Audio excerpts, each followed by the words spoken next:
ஓம் ஸ்ரீ சத்குரு சாய்நாதரின் திருவடிகள் போற்றி. Hi friends, இந்த நாள் உங்கள் அனைவருக்கும் மகிழ்ச்சி நிறைந்த நாளாக அமைந்திட இறைவனை வேண்டி வீடியோவுக்குள் அழைக்கிறேன். நாம் ஸ்ரீ சாய் சச்சரிதம் அத்தியாயம் 39 and 50 தொடர்ச்சி. சென்ற வீடியோவில் பாபா ஒரே சமயத்தில் கோடீஸ்வரரான நாக்பூரை சேர்ந்த ஸ்ரீமான் பாபு சாஹேப் பூட்டி கனவிலும் ஷாமா கனவிலும் தோன்றி வாதாவை கோவிலுடன் கட்டும்படி பணித்ததையும், பாபு சாஹேப் பூட்டி அதை மகிழ்ச்சியுடன் ஏற்று பாபாவின் அனுமதியுடன் ஷாமா மேற்பார்வையில் வாதாவை கட்டி முடித்ததும், திடீரென பாபா கடுமையான நோயுற்று இயற்கை எய்தும் தருவாயில் இருந்தபோது முரளிதரர் வைக்கப்பட வேண்டிய இடத்தில் பாபாவின் புனிதமேனி சமாதியாக்கப்பட்டு பத்திரப்படுத்தப்பட்டதையும், பாபா தாமே முரளிதரராகி வாதாவும் பாபாவின் சமாதி மந்திர் ஆனதையும், இன்றளவும் லட்சக்கணக்கான மக்கள் அங்கு சென்று பாபாவின் ஆசிகளை பெற்று வருவதையும் கண்டோம். இந்த அத்தியாயத்தில் திருமதி தேவின் உத்தியாபன் விழா பாபாவின் வருகையால் எப்படி சிறப்பிக்கப்பட்டது, ஒரு சித்திர ரூபத்தில் ஹேமந்த் பந்தின் வீட்டிற்கு சென்று அங்குள்ளோரை மகிழ்ச்சியில் ஆழ்த்தியது போன்ற நிகழ்வுகளைத்தான் பார்க்க போகிறோம். வாங்க வீடியோவுக்குள் போகலாம். அத்தியாயம் 40. பாபாவின் கதைகள். 1.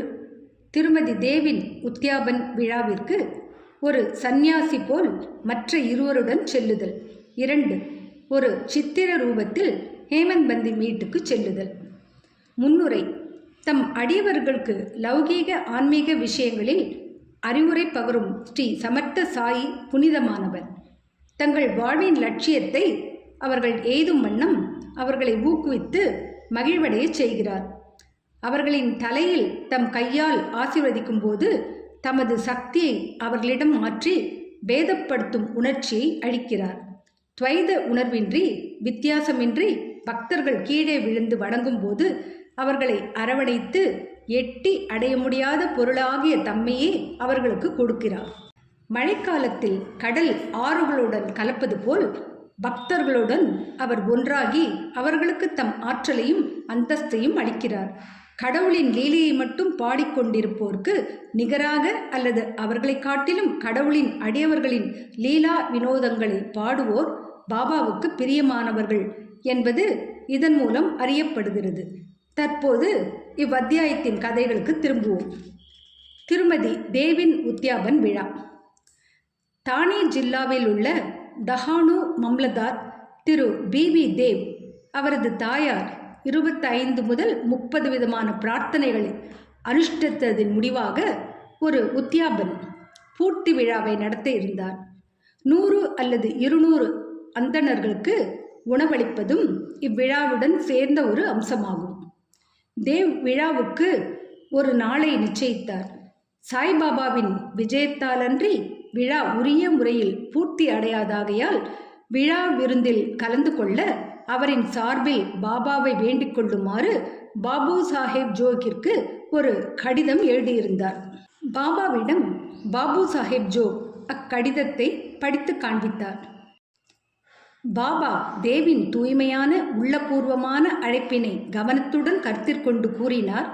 என்னை நினைவில் கொண்டிருப்பவனை நான் எப்போதும் நினைத்து கொண்டிருக்கிறேன். எனக்கு எவ்வித வாகனமோ வண்டியோ ரயிலோ அல்லது விமானமோ தேவையில்லை. என்னை எவன் அன்புடன் கூப்பிடுகிறானோ அவனிடம் ஓடிச் சென்று நானே வெளிப்படையாக கலந்து கொள்கிறேன்.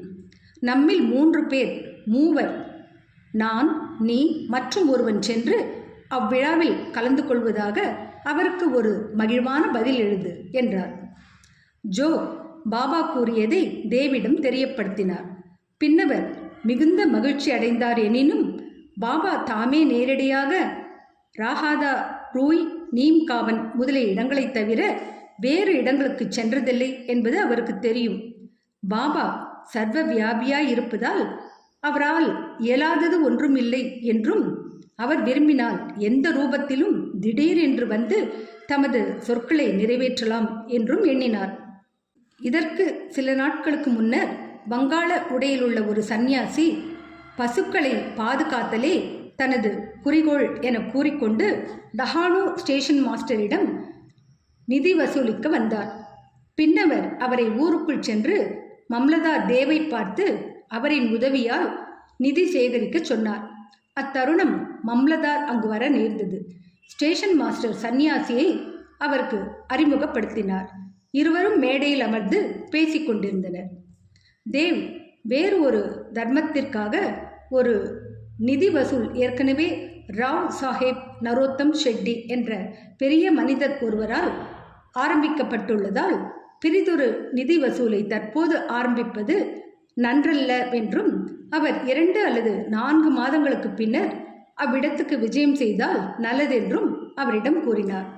இதை கேட்டு அத்துறவி அவ்விடத்தை விட்டு அகன்றார். 1 மாதத்திற்கு பின்னர் அத்துறவி ஒரு குதிரை வண்டியில் காலை சுமார் 10 மணி அளவில் வந்து தேவின் வீட்டின் முன் நின்றார். தேவ் அவர் நிதிக்காக வந்திருப்பதாக நினைத்தார். விழாவுக்கான ஏற்பாடுகளில் அவர் ஈடுபட்டிருப்பதை கண்டு அத்துறவி தாம் பணத்துக்காக வரவில்லை என்றும் உணவிற்காக அங்கு வந்திருப்பதாகவும் கூறினார். தேவ், மிக்க நன்று, மிக்க மகிழ்ச்சி, உங்களுக்கு நல்வரவு, இவ்வீடு தங்களுடையது. துறவி, என்னுடன் மற்றும் 2 இருக்கிறார்கள். தேவ், நல்லது, அவர்களையும் அழைத்து கொண்டு வாருங்கள். விருந்து நடைபெற இன்னும் 2 மணி நேரம் இருந்ததால் எங்கு சென்று அவர்களை அழைத்து வர வேண்டும் என தேவ் கேட்டார். அது தேவையில்லை, குறிப்பிட்ட நேரத்தில் நானே அவர்களுடன் வருவேன் என்றார். தேவ் அவரை நடுப்பகலில் வரும்படி கூறினார். சரியாக மதியம் 12 மணிக்கு அம்மூவரும் வந்து விருந்தில் பங்கேற்று விருந்து உண்டபின் சென்று விட்டனர். விழா முடிந்ததும் தேவ் பாபாவின் வாக்குறுதி மீறலை குறித்து வருந்தி பாபு சாஹிப் ஜோகிற்கு ஒரு கடிதம் எழுதினார்.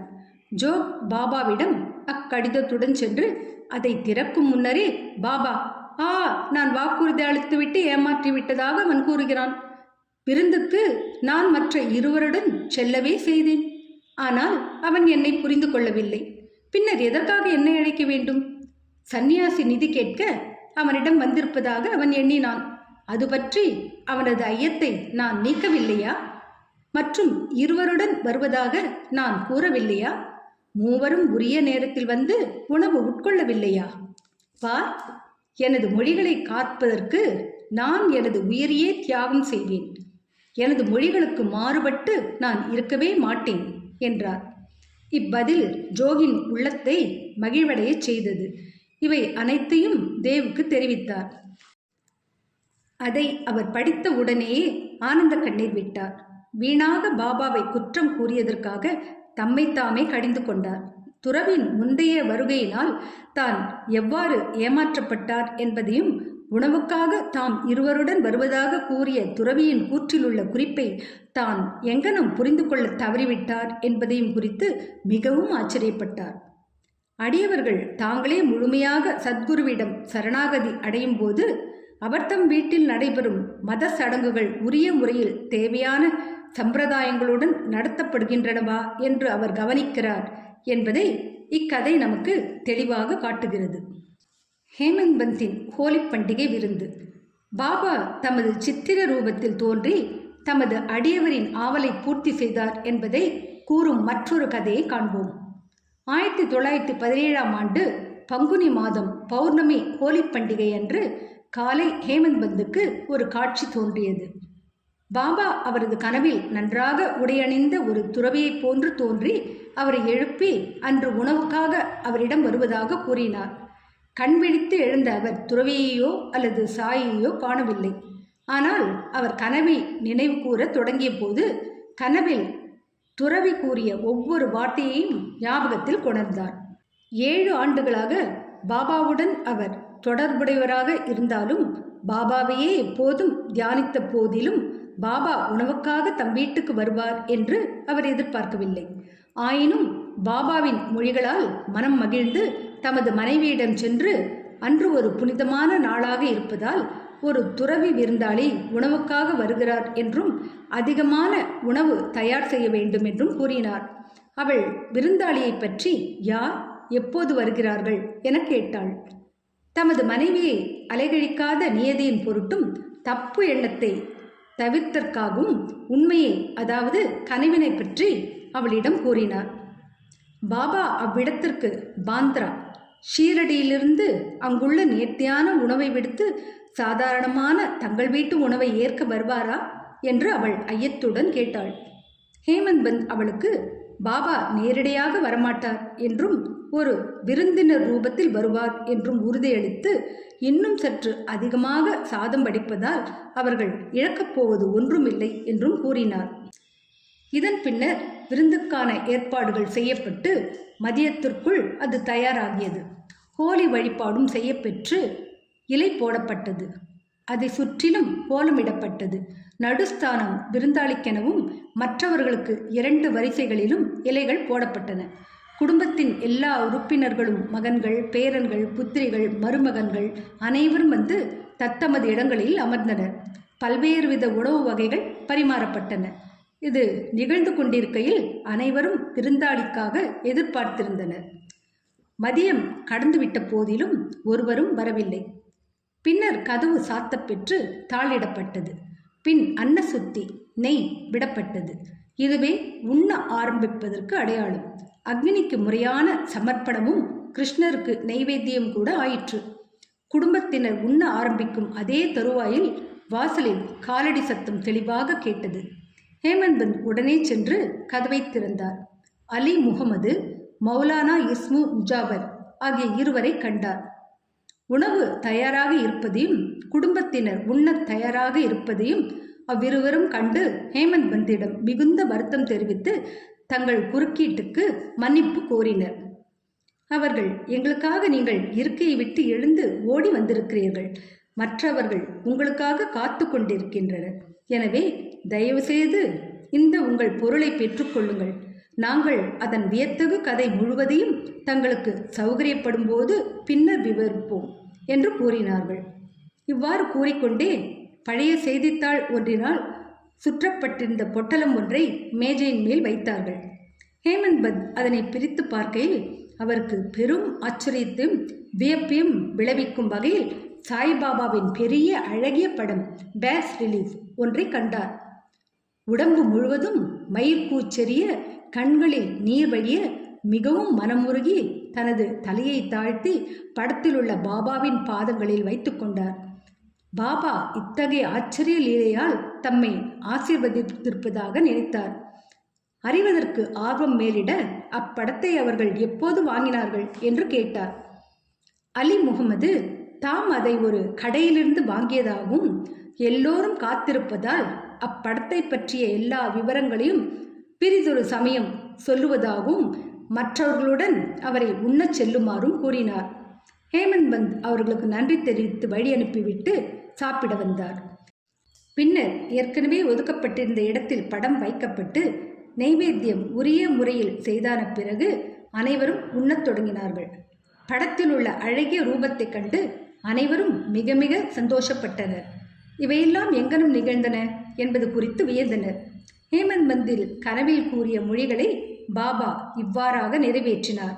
எல்லா விவரங்களுடன் கூடிய அப்படத்தின் கதை, அதாவது எங்கனும் அலி முகமது அதை பெற்றார், ஏன் அதை அவர் வாங்கினார், ஹேமந்த் பந்திடம் பின் ஏன் அதை கொடுத்தார் என்பவையெல்லாம் அடுத்த அத்தியாயத்திற்கு ஒதுக்கப்பட்டிருக்கிறது. ஸ்ரீ சாயியை பணிக. அனைவருக்கும் சாந்தி நிலவட்டும். என்ன ஃப்ரெண்ட்ஸ், இந்த வீடியோ பிடிச்சிருந்தா லைக் பண்ணுங்கள், ஷேர் பண்ணுங்கள், சேனலை சப்ஸ்கிரைப் பண்ணுங்கள். எனக்கு இதுவரை சப்ஸ்கிரைப் பண்ணியுள்ள அனைவருக்கும் என்னுடைய மனமார்ந்த நன்றிகள். மீண்டும் அடுத்த வீடியோவில் சந்திக்கும் வரை உங்கள் அனைவருக்கும் நன்றி கூறி விடை பெறுகிறேன். வணக்கம்.